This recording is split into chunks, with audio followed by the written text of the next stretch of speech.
हमारा लक्ष्य यही होना चाहिए शिक्षा के अनुसार में कि किसी भी बच्चे को हमें डीमोटिवेट नहीं करना है, हतोत्साहित करके हम उसके आने वाले कल को वो बर्बाद कर रहे हैं।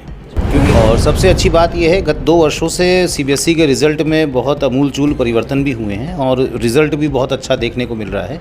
बच्चे भी इससे बहुत प्रभावित होते हैं और उत्साहित भी होते हैं। ऑनलाइन क्या होता है हम लोग जानते नहीं थे, गूगल का नाम ज़रूर सुना था, बाकी नहीं जानते थे।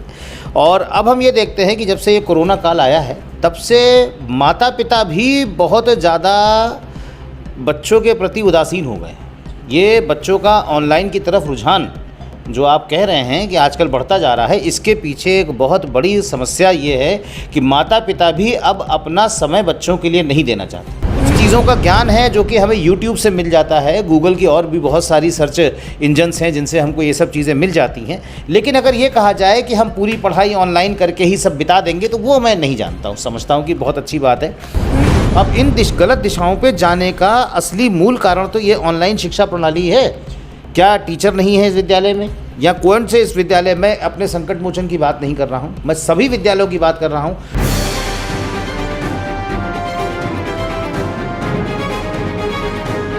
नमस्कार दोस्तों, आप सभी का स्वागत। हमारे साथ हम आपके साथ अर्जुन तिवारी। आज जिनसे हम आपको रूबरू कराएंगे वो संकट मोचन पब्लिक स्कूल गोसाईगंज स्थित प्रधानाचार्य कमल भार्गव जी हैं। सर, आपका बहुत बहुत स्वागत है। जिस तरह से परीक्षा परिणाम सीबीएसई बोर्ड के सर आए हैं, क्या कुछ कहना चाहेंगे? देखिए, मेरे ही विद्यालय के नहीं, लेकिन मैं पूरे सीबीएसई सिस्टम को ही बहुत शुभकामनाएं दूंगा कि बहुत अच्छा रिज़ल्ट है इस बार भी। और सबसे अच्छी बात यह है, गत 2 वर्षों से सीबीएसई के रिज़ल्ट में बहुत अमूलचूल परिवर्तन भी हुए हैं और रिज़ल्ट भी बहुत अच्छा देखने को मिल रहा है। बच्चे भी इससे बहुत प्रभावित होते हैं और उत्साहित भी होते हैं। हमारा लक्ष्य यही होना चाहिए शिक्षा के अनुसार में कि किसी भी बच्चे को हमें डीमोटिवेट नहीं करना है, हतोत्साहित करके हम उसके आने वाले कल को वो बर्बाद कर रहे हैं। क्योंकि मेरा मानना ये है कि किसी भी बच्चे का बौद्धिक और मानसिक उसका जो उन्नति है उसको केवल हम किसी रिज़ल्ट से नहीं माप सकते हैं। तो रिज़ल्ट तो बेहतर है, बच्चों को उत्साहित करने के लिए, प्रोत्साहित करने के लिए रिज़ल्ट काफ़ी अच्छा आया है। बाकी अब आने वाले देश का भविष्य हैं ये बच्चे, तो उसमें अब ये देख सकते हैं कि अपने जीवन में आगे किस तरीके से आगे बढ़ना है, क्या करना है। उनकी मार्गदिशा जो है, उनका मार्गदर्शन, उनकी दिशा तय करने के लिए हमारे जैसे कई सारे टीचर, हिंदुस्तान के अलग अलग स्कूलों के टीचर वो सब जगह मौजूद हैं और उनको प्रेरणा स्रोत उनके बने हुए हैं। सर, एक सबसे महत्वपूर्ण बात हमें आपसे ये कहनी है कि जिस तरह से देखा गया है कि बच्चे ऑनलाइन ज़्यादा पढ़ाई कर रहे हैं, तो क्या कहाँ हद तक वो सही है और किस हद तक वो सही है, और आपसे वो जुड़े रहें, विद्यालय से जुड़े रहें, टीचरों से जुड़े रहें, उस पर क्या कहना चाहेंगे सर? देखिए, मैं एक चीज़ जानता हूँ, मेरा जो व्यक्तिगत अनुभव है एक विद्यालय संचालन का भी और विद्यालय में कार्यशैली का भी, लगभग 28 वर्ष का है। तो ये तब से है जब मोबाइल नाम की कोई चीज़ नहीं होती थी। ऑनलाइन क्या होता है हम लोग जानते नहीं थे, गूगल का नाम ज़रूर सुना था, बाकी नहीं जानते थे। और अब हम ये देखते हैं कि जब से ये कोरोना काल आया है तब से माता पिता भी बहुत ज़्यादा बच्चों के प्रति उदासीन हो गए। ये बच्चों का ऑनलाइन की तरफ रुझान जो आप कह रहे हैं कि आजकल बढ़ता जा रहा है, इसके पीछे एक बहुत बड़ी समस्या ये है कि माता पिता भी अब अपना समय बच्चों के लिए नहीं देना चाहते। मैं सभी ये अभिभावक गणों से भी कहना चाहता हूँ, आप खुद सोच के देखिए कि आप अपने बच्चे को किसके लिए पढ़ा रहे हैं, और आप अपने बच्चे को खुद समय नहीं देना चाहते हैं, खुद जानना नहीं चाहते हैं, खुद पूछना नहीं चाहते हैं। पहले बच्चों के लिए माध्यम होता था पढ़ाई का कि उनके गुरु आते थे, उनको घर पे थोड़ा गाइड करते थे, जिसे हम ट्यूशन कहते थे। उसके बाद अब समय आ गया कोरोना का। कोरोना के बाद से लोगों ने इस चीज़ को बहुत ज़्यादा एम्फेसाइज़ करना शुरू किया कि बच्चे ऑनलाइन पढ़ाई करें। ऑनलाइन पढ़ाई ये एक डिवाइस है जो हमें सही और गलत दोनों दिखा सकती है। ऑनलाइन पढ़ाई पे बच्चा क्या कर रहा है, कैसे कर रहा है, किस हिसाब से कर रहा है, और क्या चीज़ें उसको गैर पारंपरिक रूप से आकर्षित कर रही हैं, इसकी जिम्मेदारी कोई अभिभावक नहीं लेगा। उसको कहना ये हो जाएगा कि हमने शासन के द्वारा बताई गई नियमावली का पालन किया, बच्चे को मैंने मोबाइल दिया, ऑनलाइन मैंने उसकी पढ़ाई जारी रखी, और उसमें जो है बच्चे ने हमारे कुछ प्राप्त ही नहीं किया। ऑनलाइन पे कौन देख रहा है? जब तक आंखों का एक दूसरे से आई कांटेक्ट नहीं बनता है, तब तक कोई बच्चे कैसे पता कि उसके मन में क्या चल रहा है। हम यहाँ बोल रहे हैं, वो वहाँ सुन रहा है, सुन भी रहा है कि नहीं सुन रहा है ईश्वर जाने। और उसके बाद हम उम्मीद करते हैं कि हमारा बच्चा जो है वो किसी एक नए लेवल पे जाके खड़ा हो जाए। तो मैं इसको बहुत बढ़िया माध्यम नहीं मानता हूँ शिक्षा का। ऑनलाइन केवल एक वो प्रणाली हो सकती है जहाँ पर हम आवेदन कर लें। कुछ चीज़ों का ज्ञान है जो कि हमें यूट्यूब से मिल जाता है, गूगल की और भी बहुत सारी सर्च इंजन्स हैं जिनसे हमको ये सब चीज़ें मिल जाती हैं। लेकिन अगर ये कहा जाए कि हम पूरी पढ़ाई ऑनलाइन करके ही सब बिता देंगे, तो वो मैं नहीं जानता हूँ, समझता हूँ कि बहुत अच्छी बात है। दूसरी बात यह है कि माता पिता को भी अपने बच्चों के साथ भरपूर समय देना बहुत ज़रूरी है। एक बच्चा मोबाइल लेके क्या कर रहा है, मैं उसको कभी भी सही नहीं मानता। मैं देखता हूँ आजकल 13 साल से लेकर 10 साल से लेकर 18 साल के बच्चों के बीच के अंतर का ये एक अंतर माता पिता के साथ हो गया है उनका, कि बच्चे के मोबाइल का पासकोड पेरेंट्स को नहीं पता है।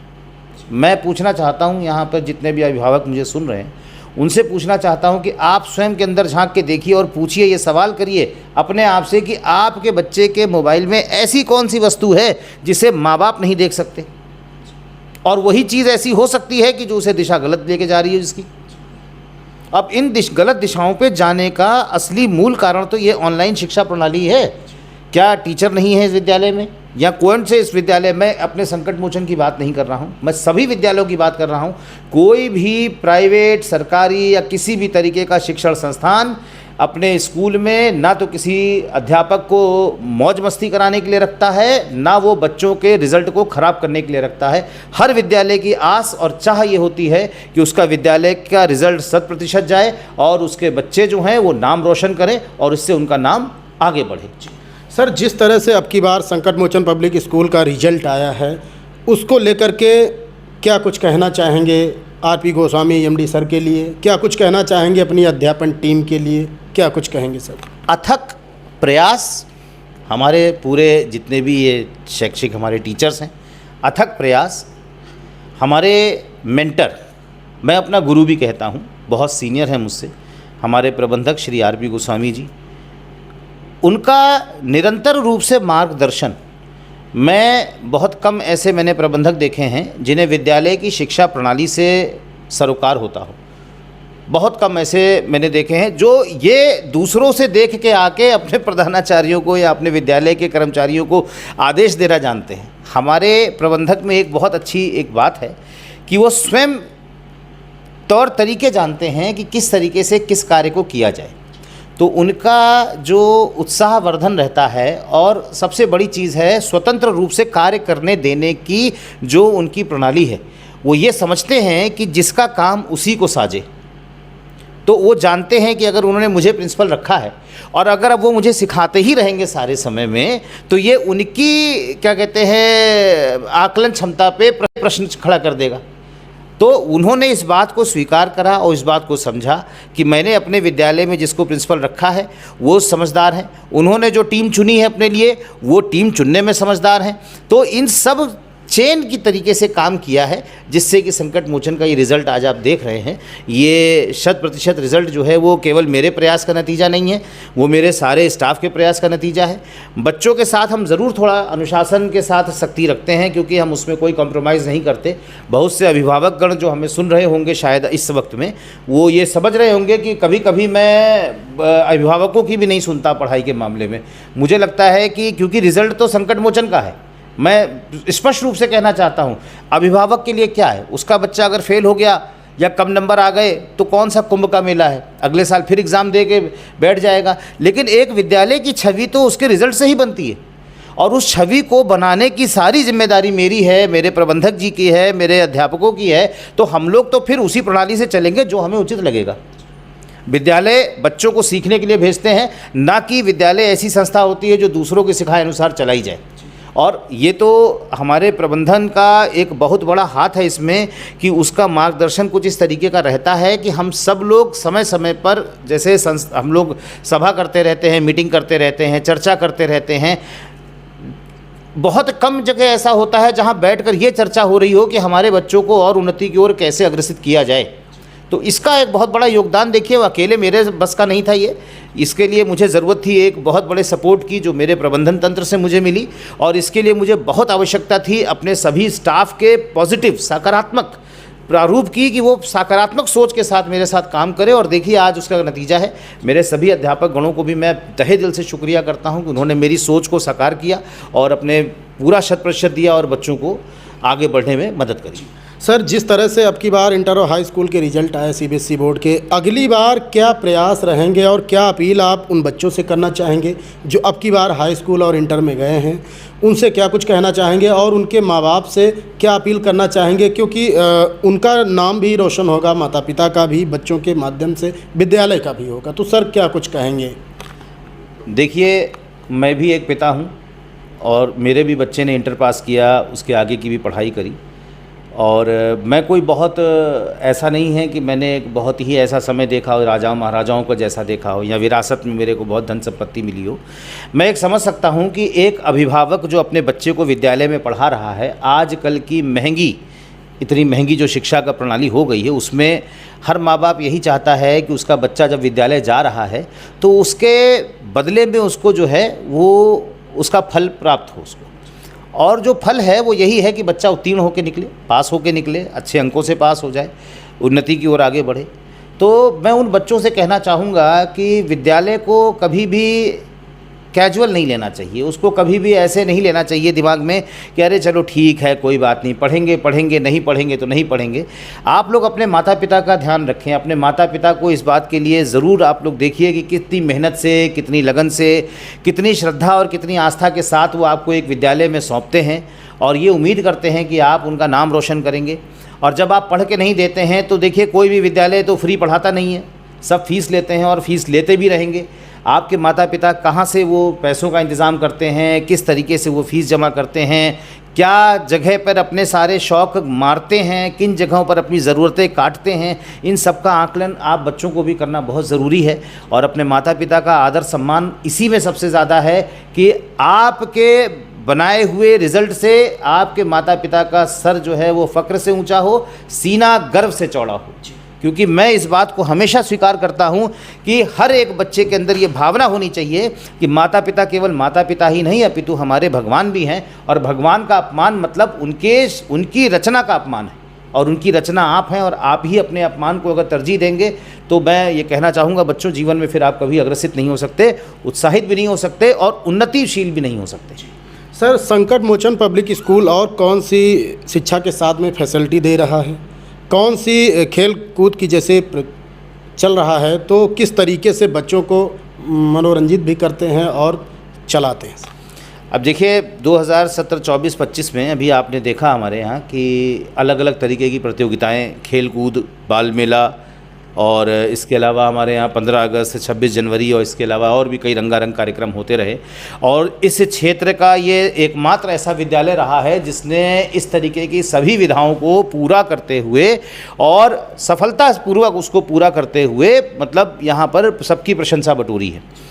और इसमें तो देखिए हम कुछ पहले से क्या ही कहें, आने वाला समय आप लोगों को दिखाएगा। इस सत्र में भी हमारे यहाँ बाल मेला 2.0 भी है, हमारे यहाँ इस साल वार्षिक उत्सव का भी हम लोगों ने सोचा है कि हम करेंगे, और फिर एक विज्ञान प्रदर्शनी हमारे जो अध्यापक गण हैं सब उनके द्वारा ये सोचा गया है, और ये सब बच्चों के द्वारा कराया जाएगा। हमारे यहाँ जो भी कार्य होता है बिल्कुल एकदम क्रिस्टल क्लियर होता है कि वो सभी लोग हमारे यहाँ देखें कि बच्चों ने क्या करके दिया है।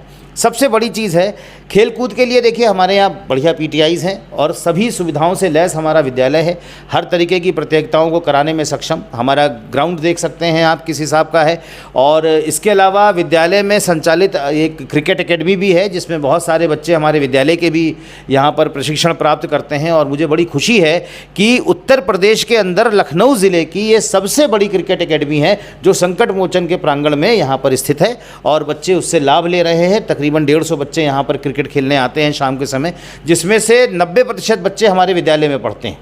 और इस तरीके से विद्यालय और भी कई चीज़ों पे, जैसे कि बच्चों के सर्वांगीण विकास पर ध्यान देने की ओर पूरी तरह से प्रतिबंधित है और प्रतिज्ञाबद्ध भी है, क्योंकि वो ये सोचता है कि केवल किताबी ज्ञान नहीं अपितु सांसारिक, सामाजिक और वैश्विक ज्ञान होना भी उतना ही आवश्यक है जितना कि किताबों से मिलने वाला व्यवहारिक ज्ञान। सर, एक बहुत बड़ी चुनौती है विद्यालयों के लिए कि जो ट्रांसपोर्ट की व्यवस्था है उस पर किस तरीके से अंकुश लगा करके ट्रांसपोर्ट की व्यवस्था को संचालित किया जाता है संकट मोचन पब्लिक स्कूल की ओर से? सर देखिए, हमारे संकट मोचन पब्लिक स्कूल की एक सबसे बड़ी खास फिर वही लौट के आती है बात की, और इस तरीके से विद्यालय और भी कई चीज़ों पे, जैसे कि बच्चों के सर्वांगीण विकास पर ध्यान देने की ओर पूरी तरह से प्रतिबंधित है और प्रतिज्ञाबद्ध भी है, क्योंकि वो ये सोचता है कि केवल किताबी ज्ञान नहीं अपितु सांसारिक, सामाजिक और वैश्विक ज्ञान होना भी उतना ही आवश्यक है जितना कि किताबों से मिलने वाला व्यवहारिक ज्ञान। सर, एक बहुत बड़ी चुनौती है विद्यालयों के लिए कि जो ट्रांसपोर्ट की व्यवस्था है उस पर किस तरीके से अंकुश लगा करके ट्रांसपोर्ट की व्यवस्था को संचालित किया जाता है संकट मोचन पब्लिक स्कूल की ओर से। सर देखिए, हमारे संकट मोचन पब्लिक स्कूल की एक सबसे बड़ी खास फिर वही लौट के आती है बात कि जिसमें हमारे जो प्रबंध तंत्र है, हमारे प्रबंधक महोदय एक ऐसे व्यक्ति रहे हैं अपने कार्यकाल में, वह एक रिटायर्ड आईएएस हैं और उन्होंने हमेशा प्रशासन और कानून को और नियमावली को सर्वोपरि रखकर ही कार्य किए हैं। तो हमारे विद्यालय में इस तरीके का कोई भी निम्न स्तर का ट्रांसपोर्ट शासन है ही नहीं, या ट्रांसपोर्ट प्रणाली है ही नहीं जो किसी भी तरीके से गैर जिम्मेदारान तरीके से बच्चों को लेके जाए। हमारे यहाँ 15 बच्चे भी अगर आते हैं तो वो बस से आने के लिए होते हैं। छोटी गाड़ियाँ जो हमारे यहाँ इस्तेमाल होती हैं वो भी इस हिसाब से रहती हैं कि किसी भी गाड़ी के अंदर हम अव्यवस्थित रूप से बच्चों को नहीं रखते हैं। हर गाड़ी के अंदर हमारे पास ड्राइवर, क्लीनर पूरी तरीके से सुसज्जित वेशभूषा में भी और सुसज्जित अपने संस्कार और आचरण में भी रहते हैं।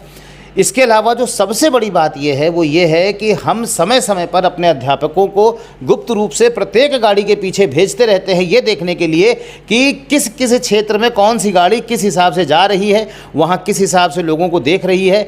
हम अलग अलग कई जगहों पर कई गाँव के लोगों से भी संपर्क में रहते हैं कि हमारी गाड़ी वहाँ पहुँची तो कितने बजे पहुँची, हमारा ड्राइवर अगर खड़ा था तो कहाँ खड़ा था। तो ये पूरी सुरक्षा प्रणाली को हम ध्यान में रखते हुए, और ये मेरा आइडिया नहीं है, इसके पीछे मैं पूरी तरह तारीफ़ करूंगा हमारे प्रबंधक महोदय जी की।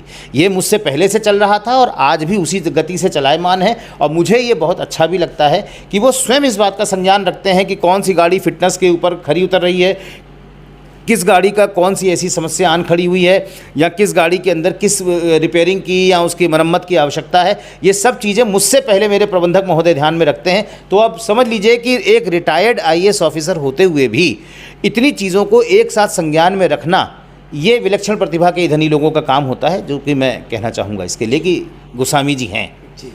तो जैसा कि आप लोगों ने देखा और सुना, हमारे साथ संकट मोचन पब्लिक स्कूल के शानदार प्रधानाचार्य कमल भार्गव जी हमारे साथ में थे, और अब इनके कुशल मार्गदर्शन में जो अध्यापन टीम की मेहनत, लगन और बच्चों की मेहनत के साथ साथ सफलता पाई है और 100% हाई स्कूल और इंटर के रिजल्ट निकलकर अब की बार सामने आए हैं। अर्जुन तिवारी।